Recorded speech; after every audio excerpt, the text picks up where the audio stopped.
গ্রীষ্মকালে প্রচণ্ড গরমে মানি প্লান্ট গাছের যত্ন নেওয়া একটু বাড়তি মনোযোগ চায়। এই গাছ যেমন ঘরের সৌন্দর্য বাড়ায়, তেমনি ইতিবাচক শক্তি ও শান্তির প্রতীকও বটে। তাই গরমেও যাতে আপনার মানি প্লান্ট সতেজ ও সবুজ থাকে, চলুন জেনে নিই কিছু গুরুত্বপূর্ণ টিপস। আলো বাতাস। মানি প্লান্ট সরাসরি রোদ পছন্দ করে না।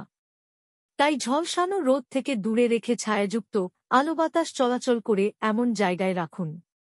জলের পরিমাণ। গরমকালে সপ্তাহে 2 বার জল দিন। টবের মাটি শুকিয়ে গেলে তবেই জল দিন। অতিরিক্ত জল দিলে গাছের শিকড় পচে যেতে পারে। পাতায় স্প্রে। প্রতিদিন একবার পাতায় হালকা জল স্প্রে করলে গাছ সতেজ থাকে ও ধুলোবালি জমে না।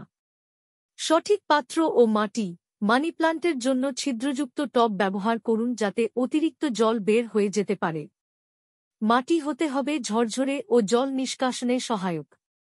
সার প্রয়োগ। মাসে একবার তরল জৈব সার বা হালকা ভার্মিকম্পোস্ট দিতে পারেন গাছকে সবুজ রাখতে। আগাছা ও শুকনো পাতা পরিষ্কার। নিয়মিত গাছের মরা পাতা ছেঁটে দিন ও টব পরিষ্কার রাখুন, তবেই গাছ ভালো থাকবে।